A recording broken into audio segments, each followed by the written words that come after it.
encaissés sans rien marquer. Moquet vient d'être éliminé au stade Père Raphaël de la Kétu. Le match retour des 8e de finale de la Coupe de la Confédération africaine de football à aller. Les Quinois avaient aussi perdu par 2-1. Des candidats députés provinciaux retardataires peuvent souffler un ouf de soulagement. Le dépôt des candidatures est prolongé jusqu'au 25 mai afin de permettre à tous les prétendants d'accéder au bureau de réception et de traitement des candidatures.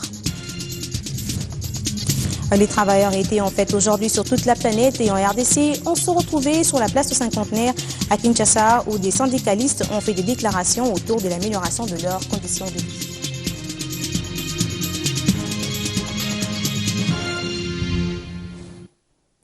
Bienvenue à tous, nous allons vous rafraîchir la mémoire en vous proposant l'historique de la journée internationale du travail dans cet élément signé Cédric Ebundo.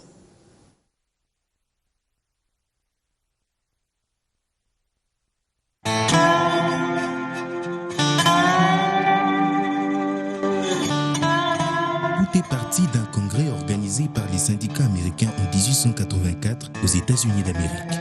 Un congrès à l'issue duquel ils vont se donner 2 ans pour imposer une limitation de la journée de travail à 8 heures aux patrons de grandes fabriques. La date du 1er mai sera choisie pour débuter les actions. C'est ainsi qu'on va parler du Moving Day. Beaucoup d'entreprises américaines entament ce jour-là leur année comptable. Impulsée par les anarchistes membres de la collectivité anticapitaliste, cette grève générale du 1er mai sera largement suivie par environ 340 000 travailleurs dans tout le pays. 2 ans après, le 3 mai 1886, une marche de protestation va causer la mort de près de 3 personnes parmi les manifestants grévistes des usines McCormick Harvester de Chicago. Le lendemain a lieu une autre manifestation dans la soirée. Tandis que certains grévistes sont dispersés à Haymarket Square, face à la pression exercée par les agents de l'ordre, il ne va rester qu'une centaine de manifestants contre toute une panoplie de policiers. C'est alors qu'une bombe va exploser dans la foule, provoquant un mort dans le rang de la police. 7 autres policiers seront tués dans la bagarre qui va s'ensuivre. Après cet attentat, 5 syndicalistes anarchistes sont condamnés à mort, notamment le célèbre Albert Parsons et Adolf Fischer. Vendredi 11 novembre 1887, 4 de ces anarchistes seront pendus au vu et au su de la population.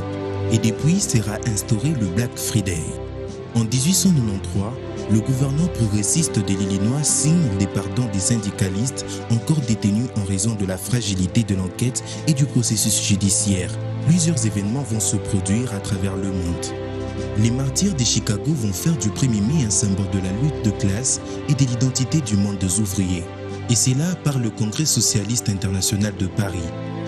Alternant le haut et les bas du fil des années, ce symbole sera tout de même à l'origine des lois sur les repos hebdomadaires en 1906 et des 8 heures de travail en 1919, avant de se banaliser après être devenu en 1947 un jour chômé et rémunéré. Aujourd'hui, le 1er mai consacre la commémoration de la fête des travailleurs à travers le monde entier, à quelques exceptions près, le cas par exemple de la France et de l'Australie.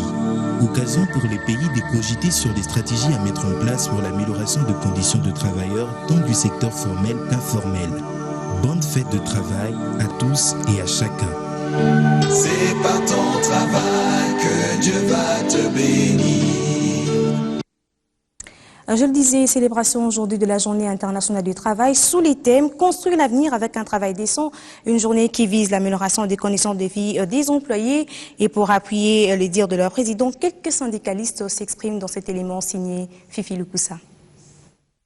Habituellement, nous suivons les mêmes discours, mais ce que nous déplorons est que la situation des travailleurs ne change pas. Parce que là, nous continuons à demander au gouvernement de faire un effort pour que le travail soit effectivement décent. Que les travailleurs, partout où il est, qu'ils sentent qu'ils travaillent. Ce n'est pas l'amélioration des conditions de ce travail-là, y compris les salaires aussi, la rémunération que ceux qui travaillent doivent avoir. L'essentiel pour nous, c'est d'avoir présenté le cahier de revendications qui vient du fond des revendications des travailleurs.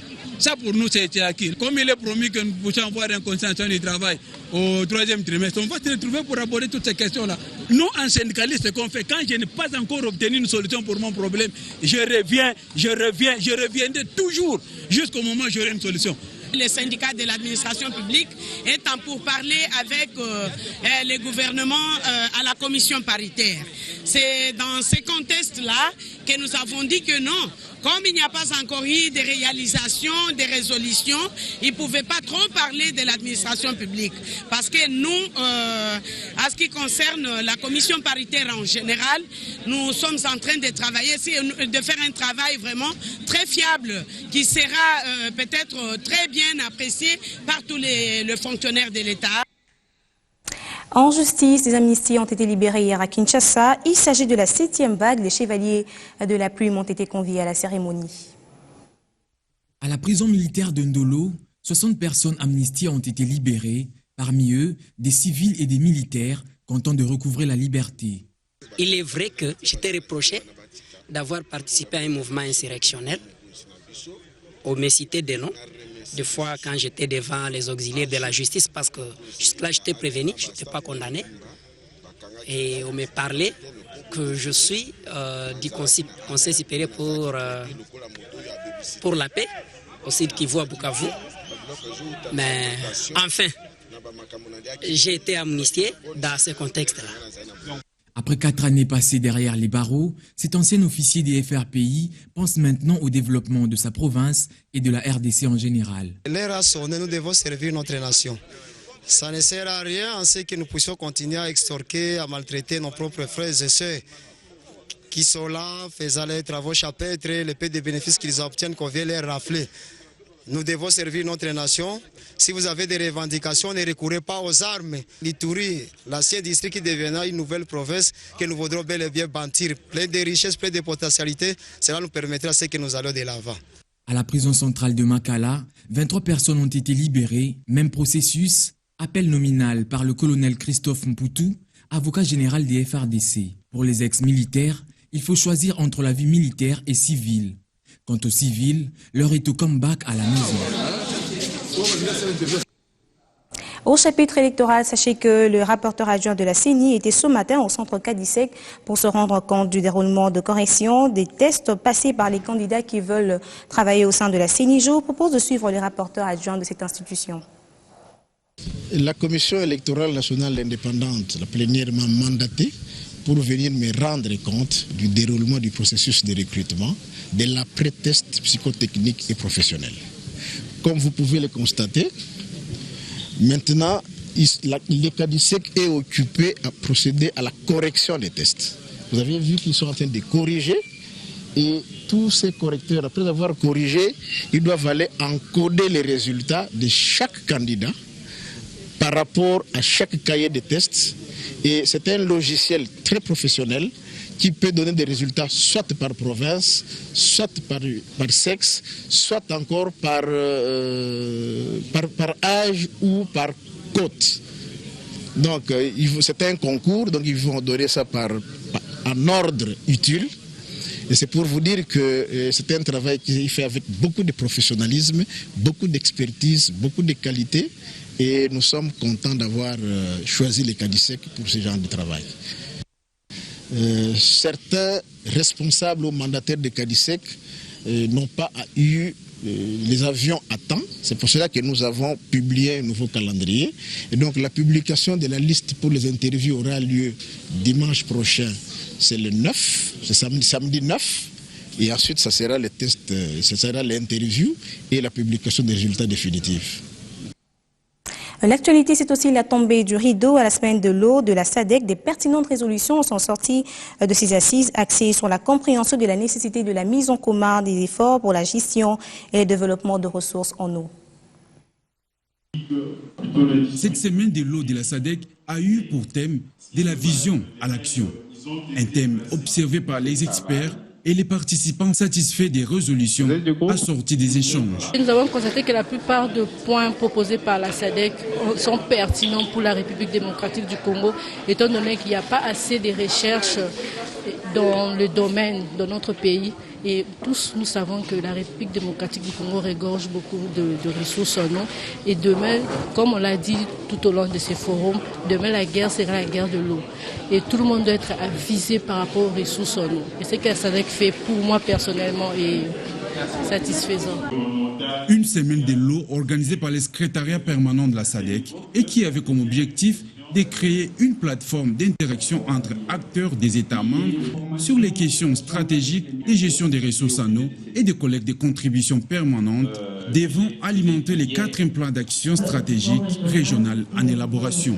La première journée, qui était essentiellement consacrée aux journalistes du secteur de l'eau et aux jeunes professionnels de ce secteur, a été une réussite dans la mesure où tous les problèmes des jeunes œuvrant dans ce secteur ont été identifiés par ces derniers et assortis d'un plan d'action national.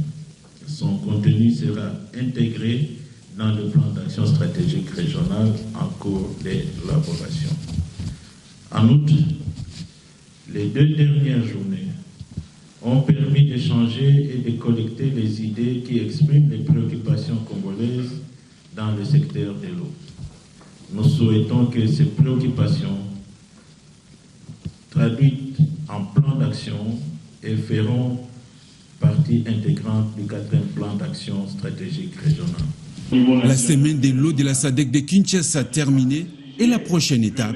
La prochaine étape, c'est d'abord collecter les entrées de tous les pays membres de la SADC et après cela, les textes seront transmis à qui de droit, dont notamment la commission technique. Et ensuite, ça sera transmis au ministre en charge de l'eau avant que ça ne puisse déboucher sur les tables des chefs d'État et de gouvernement qui auront le dernier mot. Dans le cadre de la clôture de la campagne médicale présidentielle, l'épouse du chef de l'État, Marie-Olive Lembe Kabila, a offert environ 2000 paires de lunettes et des centaines de prothèses auditives aux patients bénéficiaires de soins gratuits en ophtalmologie et en oreille de cette 2e campagne médicale en vue d'améliorer la vue et l'écoute de ces derniers.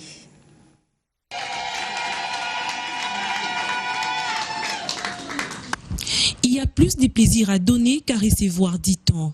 Marie-Olive Lembe Kabila l'a compris.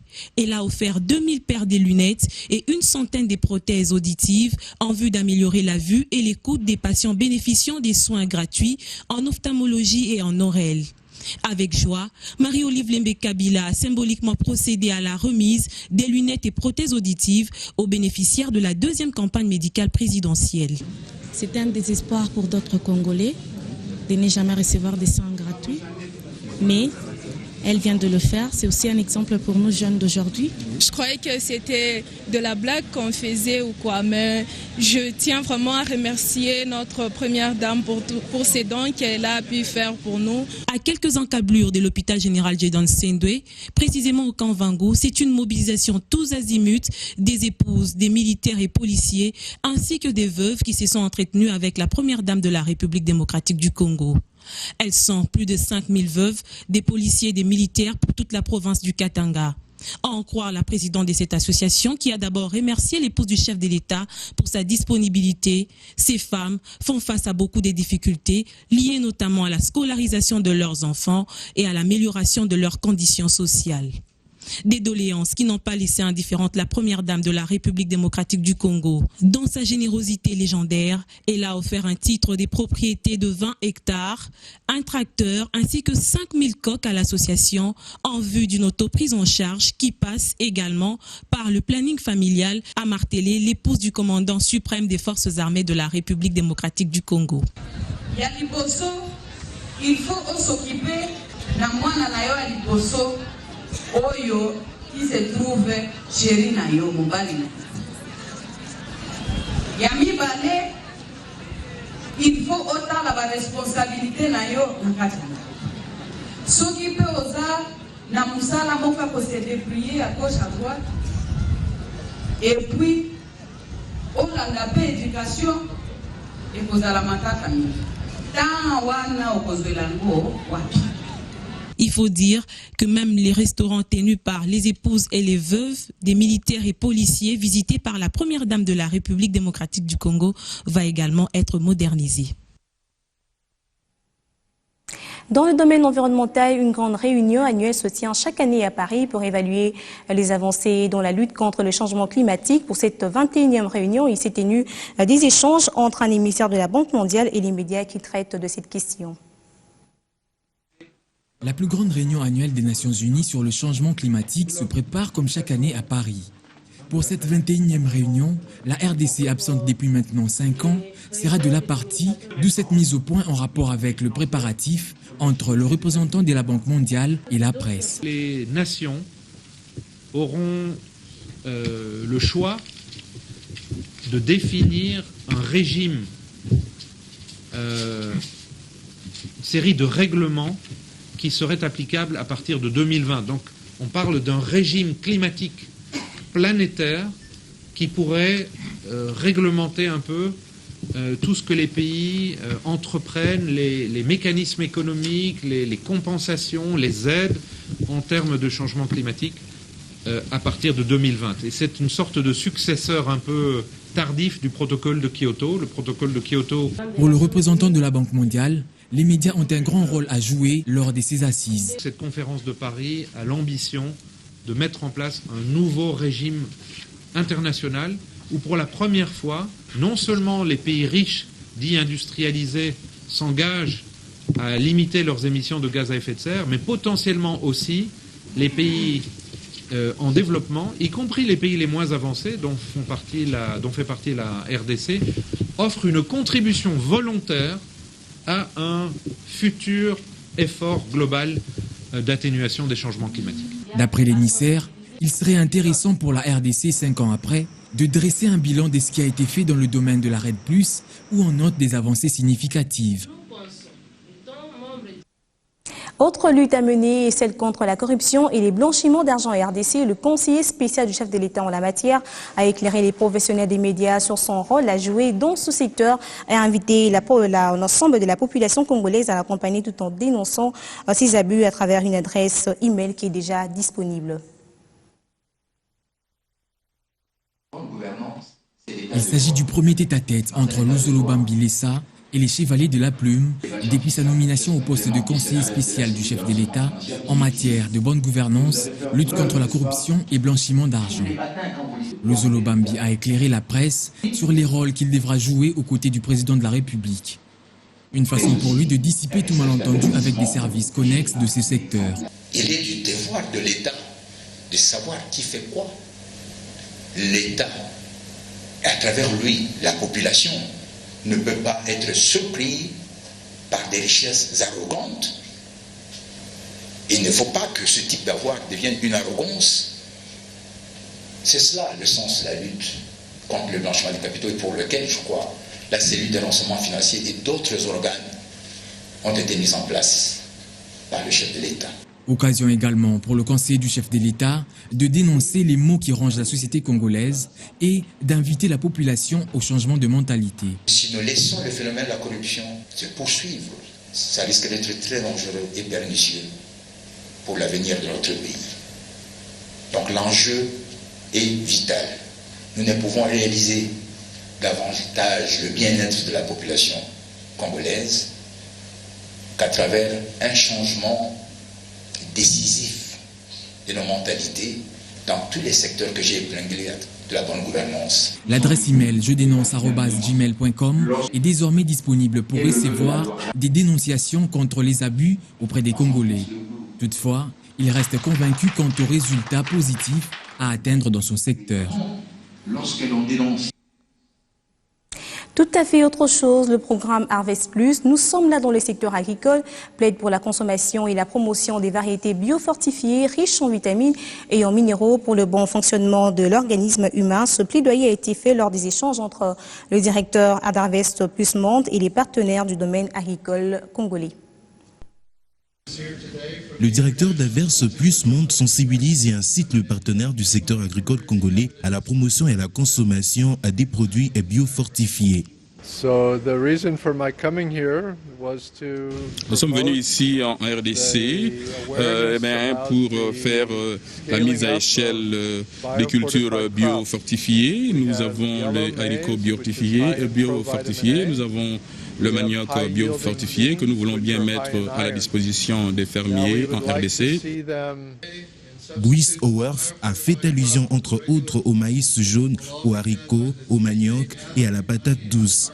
Profitant de son séjour en République démocratique du Congo, il s'inscrit dans la lutte contre la faim et la malnutrition pour l'amélioration des cultures vivrières de base au Congo. L'avantage, c'est que pour le même prix, si vous consommez les produits biofortifiés en lieu et place de produits ordinaires, eh bien, les gens auront beaucoup de minéraux, beaucoup de vitamines qui vont améliorer leur santé pour le même prix. Averse Plus met un accent particulier sur sa contribution à l'effort national d'améliorer la nutrition des populations par l'adoption de l'approche biofortification. Ces micronutriments riches en vitamines et en minéraux restent indispensables au bon fonctionnement de l'organisme humain. Rendons-nous au Nord Kivu, le policier Bakungu Bingo, commis à la garde du Mwami de la chefferie de Bukungu, en territoire de Nyiragongo, arrêté par les FARDC mercredi dernier. Serait-il cerveau-moteur des cas de kidnapping dans le Nord Kivu? Cette question qui reste ouverte divise la société civile réputée légale. Dans une déclaration à la presse ce vendredi, se félicite de cette arrestation. Arrêté la nuit du mercredi par les éléments FARDC à la célèbre place appelée Kilimanyoka dans le Nyiragongo, le policier Bakungu Bihingo est pris comme cerveau-moteur d'une bande de criminels par une branche de la société civile. La jeunesse de Nyiragongo, membre de la société civile, à travers son président Zabayo Faustin, n'y va pas par quatre chemins pour charger ses policiers. Il y a un kidnappeur qui a été arrêté par les services de sécurité, notamment nos militaires des FARDC, les commandos. Et chose étonnante, c'est une escorte du chef de la chefferie de Bukumu. Vous vous souviendrez, dans les jours passés, il y a eu encore une troupe chapeautée par le même chef de la chefferie qui avait causé encore des dégâts jusqu'à ce qu'il avait parvenu à tuer un chef de groupement de Kibati. Alors, lorsque la population est en train de se craindre contre les infiltrations des RDF, il y a encore ces mêmes troupes qui se réveillent maintenant en kidnappant les gens, en pillant dans des véhicules des commerçants, encore non loin de leurs habitations.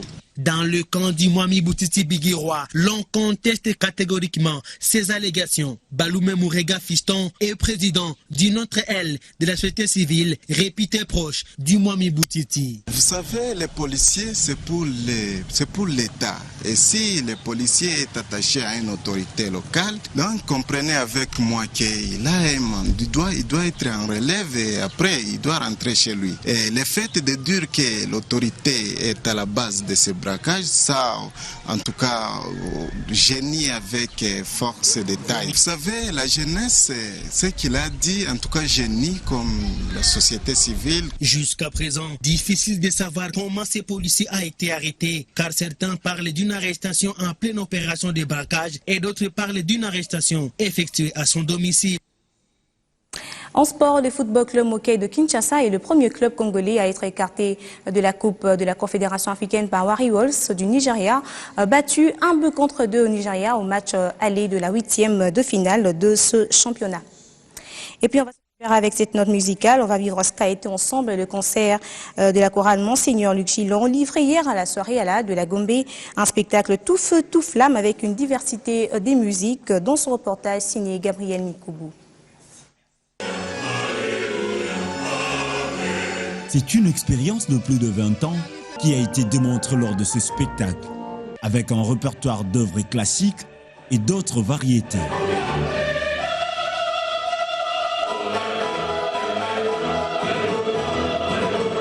Comme lors de toutes ces prestations, la chorale Monseigneur Luc Gillon a une fois de plus tenu en haleine le public, venu participer nombreux au grand show dans ce spectacle dénommé Tout feu, tout flamme. Comme nous avions dit que le thème sera tout feu, tout flamme. Alors nous avons voulu mettre le feu, mettre la flamme, mettre de l'ambiance aujourd'hui.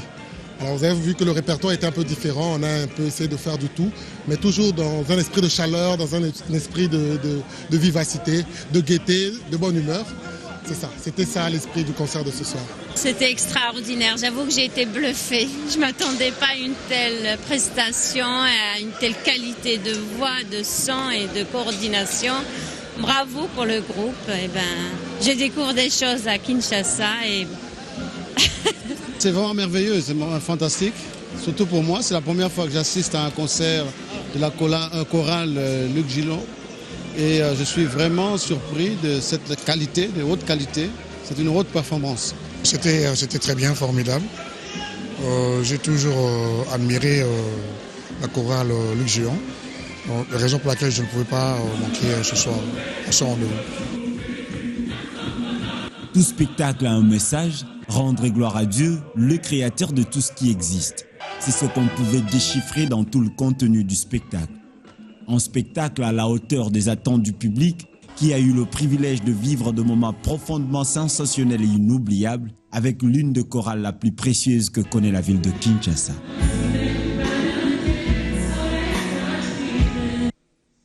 C'est par cette belle mélodie que nous mettons un terme à cette édition. Merci de l'avoir suivi.